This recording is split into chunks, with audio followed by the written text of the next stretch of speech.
जी हमें को पढ़ने को वजीफा बता दें, औलाद हमारे कंट्रोल में नहीं है। और भाई ये वजीफों से कंट्रोल में नहीं होती।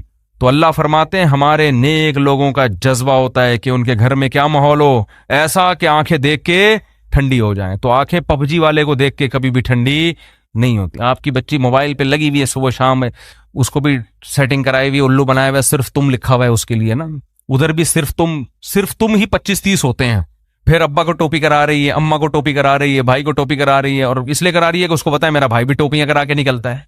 ये मदनी मस्जिद का कह के जाता है, पता नहीं कहां से होके आ रहा होता है। सब टोपी गिरी चल रही है। तो घर में फिर मेरे भाई मोहब्बत का माहौल बोलो यार नहीं हो। मैं ऐसे घरों को भी जानता हूं, अल्लाह हमारे घरों को भी ऐसा बना दे उलमा के कि वो रमजान में उनकी बच्चियां 10-10 पारे तिलावत कर रही हैं रोजाना।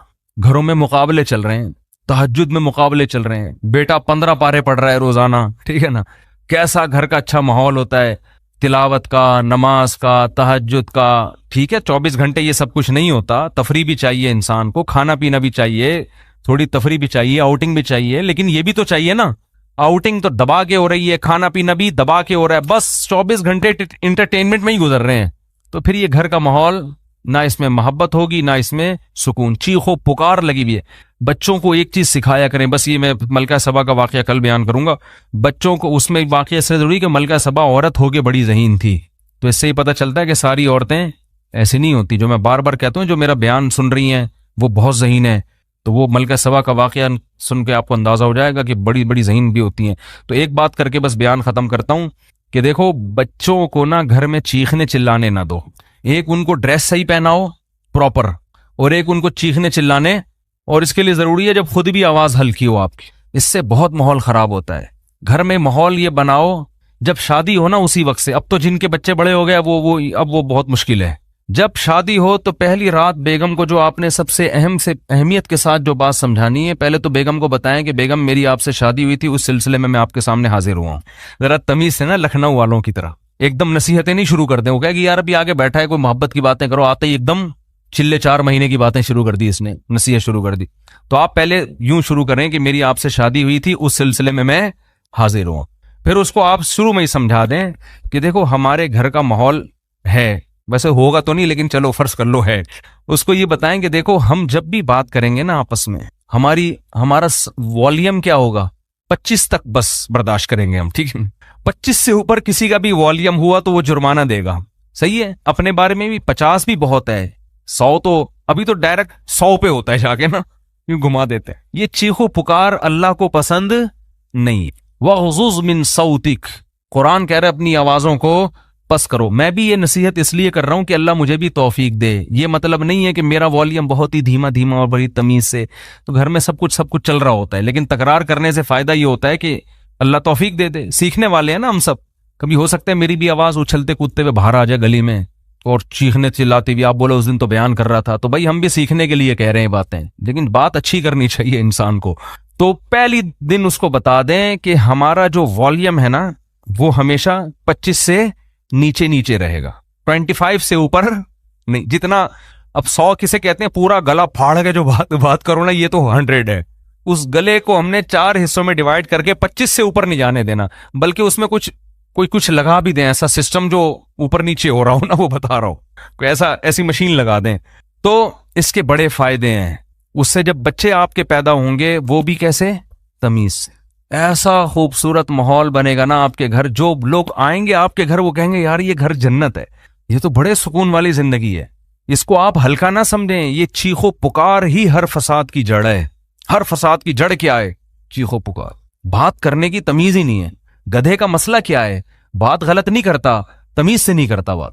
गधे की बातें सही होती हैं, स्टाइल गलत। अब गधे को घास चाहिए, बिल्ली को चाहिए भूख, म्याऊं म्याऊं, बस समझ जाता है आदमी इसको भूख लग रही है।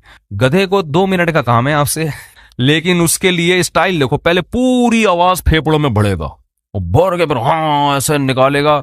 तो गधा के साथ प्रॉब्लम यह है कि उसकी बात गलत नहीं होती, स्टाइल गधे जैसा होता है उसका ठीक है ना। थोड़ी सी बात करेगा आदमी कहेगा अल्लाह का वास्ता चुप हो जा थोड़ी देर के लिए। वो थर में गधे थे ना जो हमने सोने नहीं दे रहे थे रात को। तो यही स्टाइल घरों में लोगों का होता है।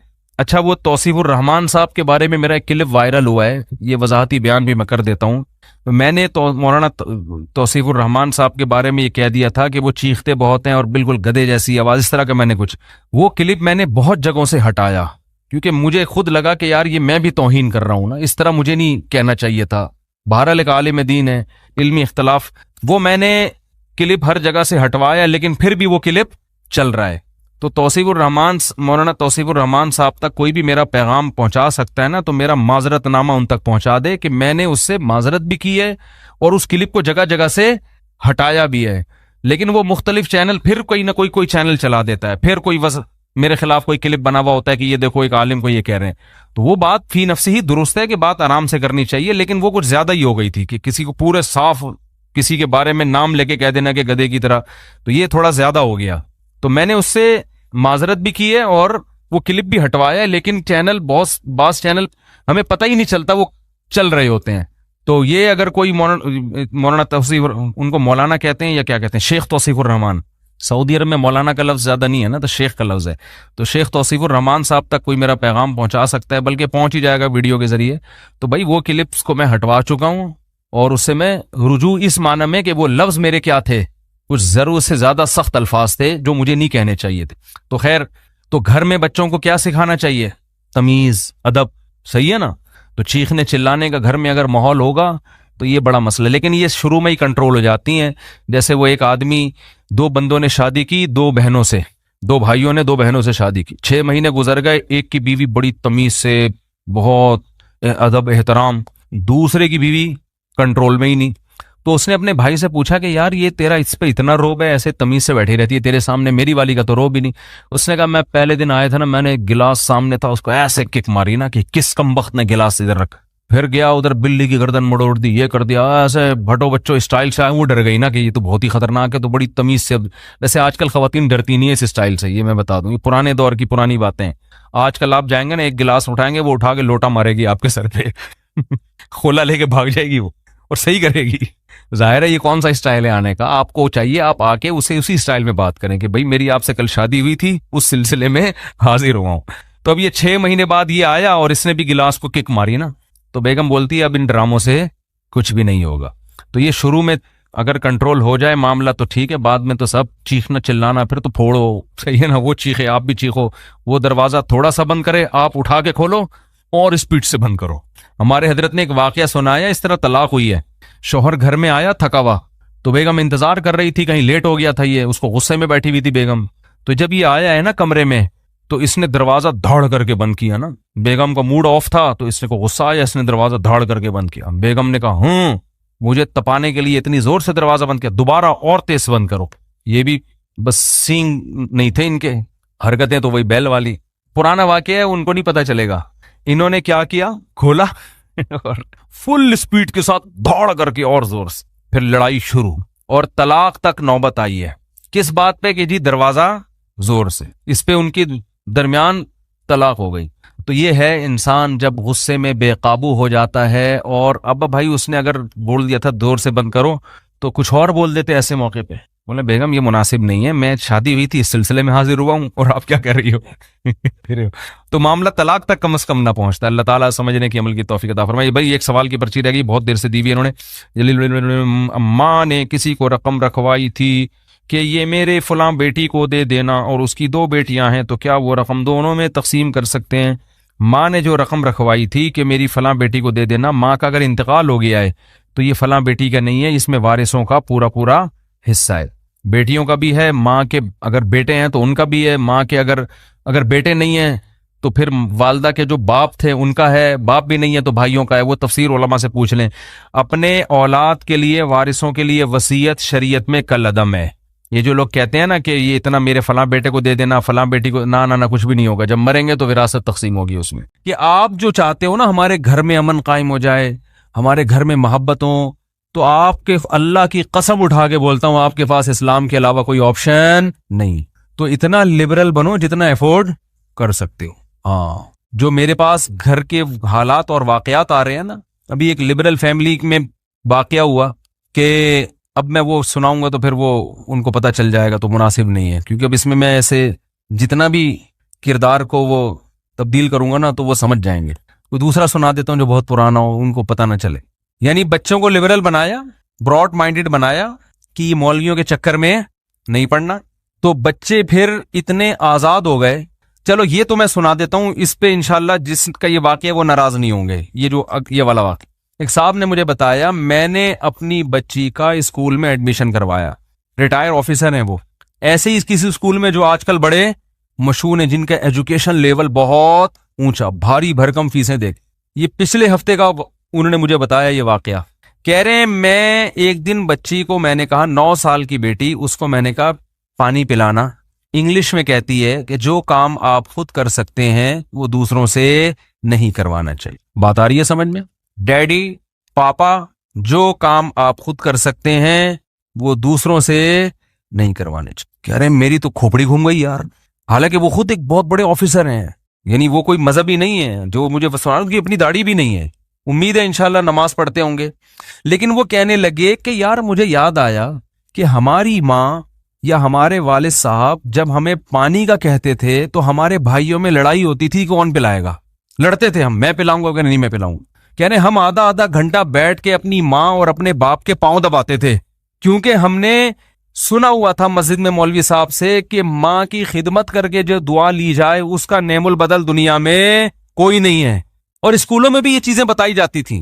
कह रहे हम तो बाप पांव दबाने के लिए, पानी तो ज्यादा जरूरी चीज है ना, पांव दबाना तो कोई जरूरी फर्ज थोड़ी है, इससे क्या होगा, पांव दबा के वक्ती तौर पे रिलैक्स हो जाता है आदमी। कह रहे हम तो पांव दबाने का इनकार कुफर समझा जाता था, और यहां पानी पिलाने से 9 साल की बच्ची क्या कह रही है कि अपना काम खुद, क्योंकि स्कूल में ये मिजाज बताया जा रहा है, बनाया जा रहा है। कहने मैंने पहली फुर्सत में उसको स्कूल से निकाला। अब कहाँ एडमिशन किया ये उनकी हेडेक है, होम स्कूलिंग का किया या क्या किया वल्लाह आलम, कोई इसे इस्लामी स्कूल में एडमिशन करवाया। तो उन्होंने कहा ये तो पढ़ लिख जाएगी लेकिन ये तो बागी बन जाएगी। तो बाकायदा ये अभी तो हमारे यहाँ लिबरलिज्म उस स्टाइल में है नहीं जो यूरोप में है। अभी तो स्कूल उस तरफ आहिस्ता आहिस्ता लेके जा रहे हैं। कुछ दिन पहले पाकिस्तान में ऐसा हुआ, बच्चे ने बाप ने बेटे को मारा, तो बच्चे ने पुलिस को कॉल की कि मेरे बाप ने मुझ पे हाथ उठाया है। तो पुलिस वाले ने कहा कि क्या हो गया, अगर हाथ उठा लिया तो बाप है ना उसने लिफ्ट ही नहीं कराई। क्या ख्याल है? क्योंकि पुलिस वाले ने कहा यार आज मैं इसको जेल में बंद करूंगा तो कल मैं अपने बच्चे पे हाथ उठाऊंगा, वो कहेगा दूसरों के लिए उसूल कुछ और मेरे लिए उसूल कुछ और। तो वो मुझे कहने लगे यार देखो ये कैसा कानून है। वो साहब कहने लगे पुलिस को फोन किया, पुलिस लिफ्ट ही नहीं करा रही। मैंने कहा अल्हम्दुलिल्लाह हमारे यहाँ पुलिस में अभी इंसानियत इतनी है। हाँ, खाम में बेतहाशा मार पिट रहा हो, बहुत ही ज्यादा कोई जुल्म कर रहा हो तो वो तो नाजायज है, वो अलग चीज है। उसमें तो हम भी कहते हैं पुलिस को बता भाई ये तो हड्डियां तोड़ रहा है, ठीक है ना। खाम में बाज लोग नफसियाती होते हैं, घर में आते ही चीजें तोड़ना फोड़ना, उठा के इधर पटक दिया उधर का सर फोड़ दिया। कुछ ऐसे बाप भी हैं मार्केट में, थोड़े हैं लेकिन इस तरह के वाकयात भी होते हैं। बीवी को मार रहे हैं बिला वजह बच्चों के सामने। एक साहब ने मुझे बताया मेरे वालिद ने मेरी माँ को मारा और उसका हाथ तोड़ दिया।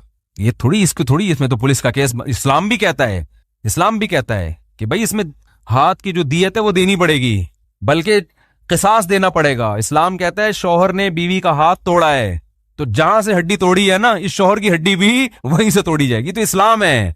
आप तो फिर भी पुलिस केस बना के चंद दिन जेल में रख के छोड़ देते हैं, इस्लाम नहीं छोड़ता। इस्लाम कहता है आंख के बदले आंख। इसमें मियां बीवी में कोई फर्क नहीं करता। वकतबना अलैहिम फीहा अन्नन नफ्सा बिन नफ्स वल आइना बिल आइन वल अनफ बिल अनफी वल उदुना बिल उदुनी वस्सिन्न बिस सिन्नी वल जुरूहा क़िसास। इसमें कुरान ने कहा आंख किसी की फोड़ी है तो आंख के बदले आंख, कान के बदले कान, दांत के बदले दांत। शौहर ने बीवी के मुक्का मारा, दांत टूट गया, तो इस्लाम औरत को यह राइट देता है कि औरत अदालत में केस करे, अदालत पकड़ के हथौड़ा पकड़ाए औरत के हाथ में। और अगर औरत को ये खतरा है कि इधर का दांत तोड़ने के बजाय पूरी बत्ती सी निकल जाएगी, तोड़ने नहीं आते उसको, वैसे तो आते हैं सबको अल्हम्दुलिल्लाह, लेकिन अगर नहीं आते तो जल्लाद को कहा जाएगा, डॉक्टर को कहा जाएगा इसका दांत निकालो यहां से। फिर औरत को यह राइट है कि चाहे तो माफ कर दे या दियत ले ले दांत की, जो भी दियत बनती है। तो ये तो राइट किसने दिया है?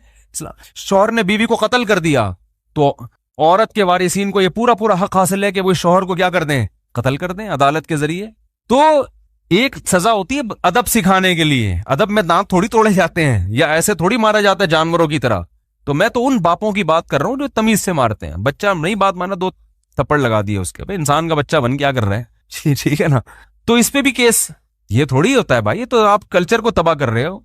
और बच्चे के लिए असल तो यही है कि मोहब्बत से उसकी तरबियत करो, लेकिन 100 में कुछ ऐसे होते हैं जो तमीज की जबान नहीं समझ रहे होते, तो उनकी खैरख्वाही इसमें कि उन पर सख्ती की जाए, अभी सुधर जाएंगे वो। मैं अपना वाकया बताता हूं ना, मेरी बच्ची 6-7 साल की थी, उसने 5 रुपए उठा लिए कहीं से बगैर बताए, घर में मेज में पड़े हुए थे, उसने उठा लिए। तो मैंने उसको मोहब्बत से नहीं समझाया, मैंने एक थप्पड़ लगाया। मैंने बच्चों को मैं अल्हम्दुलिल्लाह नहीं मारता, अगर यकीन ना आए ना तो अभी बच्चों को बुला के मैं आपको शहादत दिलवाता हूँ कि अब्बा मारते कि नहीं मारते। और ये इसकी अलामत पता है क्या है, कि बच्चे बाप से मोहब्बत करते हैं या गैर जरूरी रोब में है। इसकी अलामत ये है कि बच्चे बाप को घर में देखना चाहते हैं कि नहीं देखना चाहते। अगर वो चाहते हैं कि अब्बा हमारे घर से बाहर ज्यादा रहें, घर में थोड़ा आया करें, तो ये इसकी अलामत है कि आप अब्बा कम हैं, जल्लाद ज्यादा है।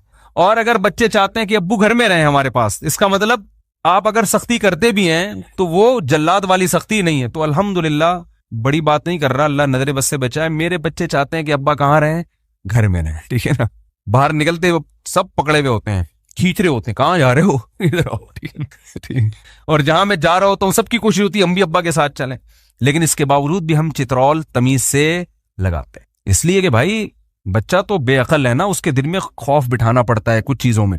तो मेरी बच्ची ने 6-7 साल की थी, उसने कहीं से 5 रुपए निकाल लिए, तो मैंने एक थप्पड़, मुझे अच्छा नहीं लग रहा था, बहुत तरस आ रहा था उसके ऊपर, लेकिन मैंने कहा आज छोड़ दिया तो ये दोबारा भी निकाल सकती। एक थप्पड़ लगाया, कहा कि कभी भी बगैर परमिशन के पैसे कहीं से उठाने की इजाजत नहीं, ये बहुत बड़ा जुर्म है, ये चोरी में आता है।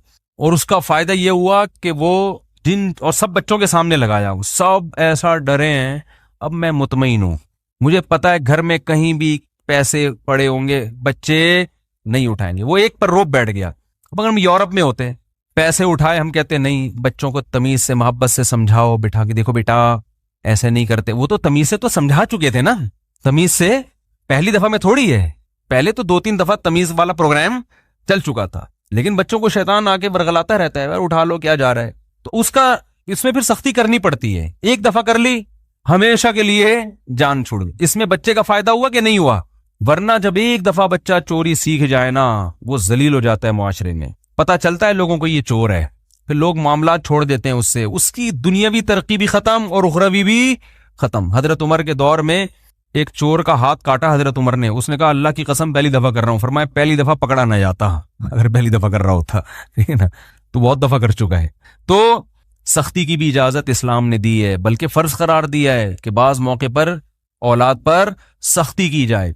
तो मैं ये अर्ज कर रहा था मेरे भाई, अगर मैं मुस्लिम ना होता, मैं बच्ची पर हाथ ना उठाता। मुझे पता था कि मुझे अल्लाह ने परमिशन दी इसके फायदे के लिए। अच्छा, एक बात खूब अच्छी तरह याद रखो, बच्चों पर जब भी हाथ उठाओ ना, एक तो बहुत जानवरों की तरह ना पीटोगे, उठा के उसका बहुत ही, और गालियां उसको दे रहे होते हैं, लग खुद को रही होती हैं, और उल्लू का पट्ठा, तो वो तो आपका पट्ठा है ऐसी गालियां ना तो जो रिवर्स होके खा रही हो।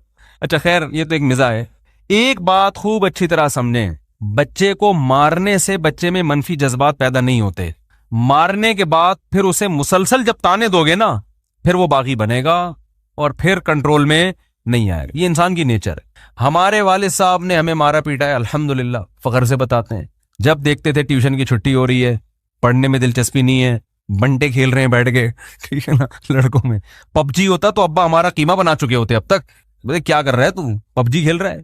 तो लेकिन हमारे वाले साहब को अल्लाह जन्नत नसीब करे, उनकी मगफिरत फरमाए, उनकी एक बड़ी प्यारी बात थी, जब मारते थे तो उसकी तलाफी करते थे। फिर समझ में आ रही है बात? जहां ठुकाई लगी है उसके बाद बैठ के उतनी ही मोहब्बत भी देते थे, फिर मोहब्बत से समझाते थे, पैसे देते थे, ठीक है ना, ख्याल करते थे, इज्जत और ज्यादा देना शुरू कर देते थे कि नहीं भाई ये तो बहुत अच्छा है, नहीं भाई ये तो माशाल्लाह। इससे क्या होता है कि एंटीबायोटिक के जो साइड इफेक्ट है ना, वो क्या हो जाते हैं। देखो, एंटीबायोटिक जब आप खाते हैं ना, तो ये जरासीम मारती है बॉडी में। तो एंटीबायोटिक को ये नहीं पता होता कि बीमारी के जरासीम कौन से होते हैं और सेहत के जरासीम कौन से, वो सभी पे स्प्रे करती है। तो उससे आपकी बॉडी के जो अच्छे जरसूमे होते हैं ना, वो भी मार्केट से क्या हो जाते हैं, शॉर्ट। तभी डॉक्टर कहते हैं कोई ताकत की ग़िज़ाएं लो, ताकि वो आपका जो इम्यून सिस्टम है वो बढ़ना शुरू हो जाए। ये शहद एक वाहिद एंटीबायोटिक है जो अब आप खाते हैं तो सिर्फ खराब जरसूमों को खत्म करता है वो, और सेहतमंद जरसूमों को और ताकतवर बना देता है वो। ये अल्लाह, ये भी देखो, ये खुद से बना होता तो इसमें इतनी तमीज होती। अबे जो एंटीबायोटिक साइंसदान बना रहे हैं उनमें तो तमीज नहीं है, वो तो सब कुछ खत्म कर रहे हैं जाके। तभी तो एंटीबायोटिक खा के आदमी कैसा हो जाता है ना थोड़े दिनों में। ऑगमेंटन खाओ, 15 दिन का कोर्स करो, 15 दिन बाद आपके वो जरसूमा तो मर गया होगा, ठीक है ना, लेकिन आप भी कब्र के करीब पहुंच चुके होते हो, अजीब से आपकी। फिर डॉक्टर कहते हैं भाई कुछ खा यार, कुछ जूस मूस पी। इस तरह करते हैं कि नहीं करते? लेकिन शहद आप 1 महीना खा लो, सिर्फ खराब जरसों में मरेंगे, और जो जो आपकी बॉडी के लिए जरूरी जरासीम है ना, वो और सेहतमंद हो जाएंगे। तो खैर, मैं ये कर रहा था कि जब बच्चे पे हाथ उठे या घर वालों पे सख्ती की आपने, कभी होता है पड्डा मड्डा हो गया, सख्ती की, तो उसकी तलाफी करनी चाहिए इंसान। माँ बाप बाज दफा ये करते हैं, बच्चों को कूटते पीटते रहते हैं, और फिर बजाय तलाफी करें, उनको मोहब्बत दें, उनको थोड़ा तफरी के लिए ले जाएं, कुछ थोड़े से इज्जत दे दें, थोड़ी सी तारीफ कर दें लोगों के सामने, नहीं भी हमारा बेटा तो बहुत अच्छा है, उल्टा और जलील करना शुरू कर देते हैं। इधर बच्चे को मारा, अब भाई अब गुस्सा उतार लिया, खत्म। नहीं जी, जब भी वो आएगा ना, ये तो है ही 2 नंबर आदमी, ये तो है ही चोर, इससे कोई अच्छी तवक्को ना रखना। इसने फला किया, चोरी करते हुए पकड़ा गया, नहीं तो मुझे जलील करके छोड़ेगा, मुझे तो इससे कोई तवक्को है ही नहीं। ये बातें हो रही होती हैं। वो कहता है नहीं है तो फिर ठीक है, नहीं है। वो यही कहेगा ना। हम तो उसको मशवरा नहीं दे रहे कि ये ना कहो आप, फिर भी अच्छे बनो, लेकिन शैतान को मौका मिल जाता है, फिर लोगों के सामने अपनी औलाद को जलील कर रहे होते हैं। ये बहुत बुरी हरकत होती है कि अपने बेटे बेटी की बुराइयां किसी थर्ड पर्सन, बेटा जब सुनता है कि मेरे बाप ने मेरे खिलाफ बोला है, तो बाप का कहावा बहुत ऑथेंटिक समझा जाता है, फिर इज्जत नहीं होती। तो जैसे आपको बेटे को फॉलो कराना पड़ेगा ना कि वो इस्लाम को फॉलो करे, भाई इस्लाम बेटे को कहते हैं ना बाप की और मां की इताअत करो, तो इस्लाम आप पर भी कुछ जिम्मेदारियां लगाता है। उसमें एक जिम्मेदारी है कि गीबत जैसे किसी और के लिए हराम है, आपके लिए अपनी औलाद की गीबत भी हराम है। बहुत मुश्किल है बात समझाना। जैसे किसी और को किसी के सामने जलील करना हराम है, तो अपनी औलाद की इज्जत का ख्याल करना भी आप पे फर्ज है। बल्कि अपनी औलाद को रुस्वा करने का गुनाह दूसरों को रुस्वा करने से ज्यादा है, क्योंकि रिश्तेदारी में आती है ये चीज। आप अपनी औलाद को आग कर सकते हो जायदाद से? बोलो, नहीं कर सकते ना, खूनी रिश्ता ये खत्म नहीं हो सकता। तो ब्लड रिलेशन जैसे औलाद का बाप के साथ है, बाप का भी औलाद के साथ है या नहीं है? तो बाप को इजाजत नहीं है कि वो अपनी औलाद को लोगों के सामने रुस्वा करे। अगर उसमें कोई जुर्म है भी तो बाप पर वाजिब है कि उस पर पर्दा डाले। वो ये नहीं बताया कि मेरा बेटा वहां बैठ के सुट्टा पी रहा था, पता है, ये जाना है मैंने, ये है, इतना इन पे खर्च, ऐसा बता रहे होते हैं, मुझे भी बताते हैं।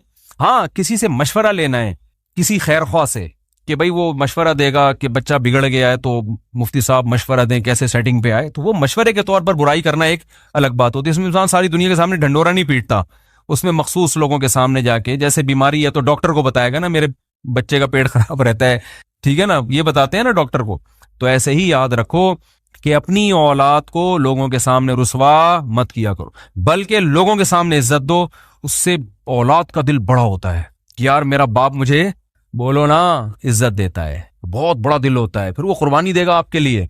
तो ना माँ अपनी बेटी को जलील करे, माएँ भी बड़ा रुस्वा कर रही होती है बच्चियों, ये तो काम ही नहीं करती, ये तो सारा दिन पड़ी रहती है। वो बेटियां जब दूसरों से सुनती हमारी अम्मा ऐसी बुराई, तो मनफी जज्बात पैदा होते हैं। तो खैर, कहां से कहां बात चली गई यार। जल्दी से मौजू की तरफ बस 1-2 आयतें पढ़ के, ताकि आगे तो चले ना, इमाम मेहदी तक पहुंचने की कोशिश तो करें हम। तो अल्लाह ने फरमाया आफाना जालुल मुस्लिमीन अकल, इस पर मैं मुस्तकिल बयान करूंगा कि घर में इस्लाम नाफिज कैसे हो। लठ लेके थोड़ी नाफिज कर दिया जाएगा कि जी वो जो चोरी करेगा उसका हाथ काट देंगे हम। ठीक है ना, जिसने सुट्टा लगाया उस पर 80 कोड़े मारेंगे।